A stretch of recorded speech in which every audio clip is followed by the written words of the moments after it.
అనేక కోర్టులకు వెళ్ళారు, అనేక పర్యావరణానికి సంబంధించినటువంటి కేసులు వేశారు. వీటినన్నిటినీ కూడా అధిగమించి ప్రభుత్వం చేపట్టేటువంటి కార్యక్రమాలని, ప్రభుత్వం చేపట్టేటువంటి నిర్మాణాలని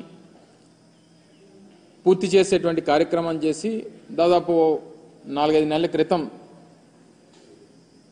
వాటిని ముహూర్తానికి సంబంధించి మంచి రోజు అని చెప్పి వాటిని ప్రారంభించేటువంటి కార్యక్రమాన్ని కూడా ఆ రోజు మేము చేయడం జరిగింది. అయితే ఇప్పుడు చేస్తున్నటువంటి దుష్ప్రచారం అంతా కూడా అదేవో సొంత భవనాల్లాగా, ఈరోజు ప్రభుత్వం వారు ఉన్నారు, ప్రభుత్వంలో వారు ఉన్నటువంటి సందర్భాలు, ప్రభుత్వం దాన్ని ఏ రకంగా ఉపయోగించుకోవాలనేటువంటిది చూడడం మానేసి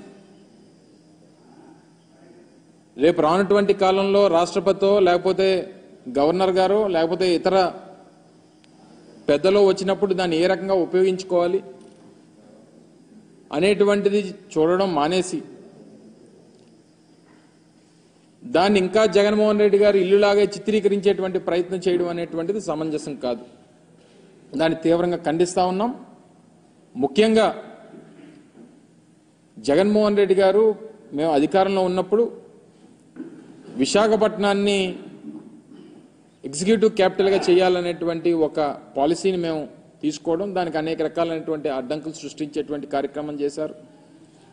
మళ్ళీ అధికారంలోకి వస్తే ఇక్కడి నుంచి పరిపాలన మొదలు పెట్టాలనేటువంటి ఒక నిర్ణయాన్ని ఆ రోజు జగన్మోహన్ రెడ్డి గారు ప్రకటించడం జరిగింది. సరే, ఎన్నికల్లో వచ్చినటువంటి ఫలితాలు దాన్ని ప్రజాస్వామ్యంగా అంగీకరించి వారికి అధికారం వచ్చింది. సరే, వారు ఇప్పుడు నిర్ణయం తీసుకున్నారు, నిర్ణయం తీసుకున్న దాని ప్రకారం వారు చేసుకుంటారు. విశాఖపట్నం అనేటువంటిది ఉమ్మడి రాష్ట్రం ఉన్నప్పటి నుండి, హైదరాబాద్ రాజధానిగా ఉమ్మడి రాష్ట్రానికి ఉన్నప్పటి నుంచి రెండో అతిపెద్ద నగరంగా అభివృద్ధి చెందినటువంటి ప్రాంతం విశాఖపట్నం. దానికి సంబంధించి గతంలో మేము ప్రభుత్వంలో ఉన్నప్పుడు ఒక స్టేట్ గెస్ట్ హౌస్ మన భీమిలి రోడ్లో ఒక దగ్గర నిర్మాణం చేయాలని చెప్పి నిర్ణయం తీసుకున్నప్పుడు కూడా దాని మీద కూడా కోర్టులో కేసులు వేసి దాన్ని అడ్డుకునేటువంటి ప్రయత్నం చేశారు. జగన్మోహన్ రెడ్డి గారు విశాఖపట్నానికి రాజధానిగా ప్రకటన చేసిన తర్వాత ఆ నిర్ణయంతో ముందుకు వెళ్ళాలనేటువంటి ఆలోచన చేసినప్పుడు దాని మీద ఒక కమిటీ మేము ఆ రోజు ముఖ్యమైనటువంటి ఐఏఎస్ అధికారులందరినీ, సీనియర్ ఐఏఎస్ అధికారులతో ఒక కమిటీ వేయడం, వారు కూడా దానికి సంబంధించి ఈ భవనం అయితే బాగుంటుందనేటువంటి అభిప్రాయాన్ని తెలియజేయడం,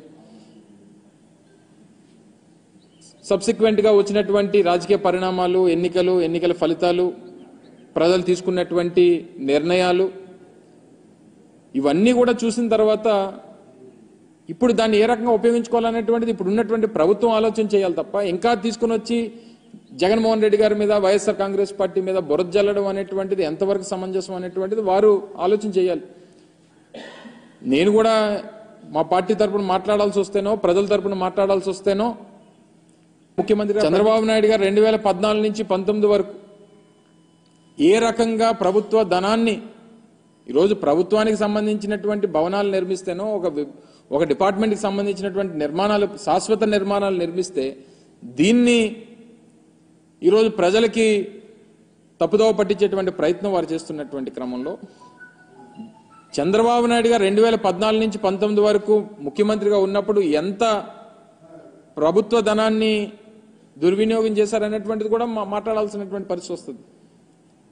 వారు హైదరాబాద్లో జూబ్లీహిల్స్లో వారి సొంత భవనాన్ని నిర్మించుకునేటువంటి క్రమంలో వారి కుటుంబ సభ్యులందరినీ తీసుకొని వెళ్ళి ఒక ప్రైవేట్ హోటల్లో పెట్టి కోట్లాది రూపాయలు ప్రైవేట్ హోటల్కి చెల్లించినటువంటి సందర్భాలు. సరే, ఇవన్నీ ప్రభుత్వంలో ముఖ్యమంత్రులుగా ఉన్నప్పుడు కొన్ని సెక్యూరిటీ రీజన్సో లేకపోతే ఇతర వారికి ఉన్నటువంటి ప్రయారిటీసో, ప్రోటోకాల్స్ ప్రకారం కొన్ని నిర్ణయాలు తీసుకుంటుంటారు. అవన్నీ తవ్వుకుంటే ఇప్పుడు అనేక రకాలైనటువంటి విమర్శలు చేయాల్సినటువంటి పరిస్థితి. ఈ సమయంలో మేము విమర్శలు చేస్తే ఇప్పుడే అధికారంలోకి వచ్చారు కాబట్టి మీరు చూసి తట్టుకోలేకపోతున్నారో లేకపోతే ఇంకోటో అనేటువంటి ఒక దుష్ప్రచారాన్ని మళ్ళీ మా మీద చేసేటువంటి ప్రయత్నం చేస్తారు. నేను వాటి జోలికి వెళ్ళను. ఇప్పుడు ఉన్నటువంటిది, ఇప్పటికీ విశాఖపట్నం గవర్నర్ వస్తేనో, రాష్ట్రపతి వస్తేనో తీసుకెళ్లి ఓ ప్రైవేట్ హోటల్లోనో లేకపోతే కేంద్ర ప్రభుత్వానికి సంబంధించినటువంటి గెస్ట్ హౌస్లోనే పెట్టాల్సినటువంటి పరిస్థితి ఇప్పటి వరకు ఉంది. ఇప్పుడు వాడండి.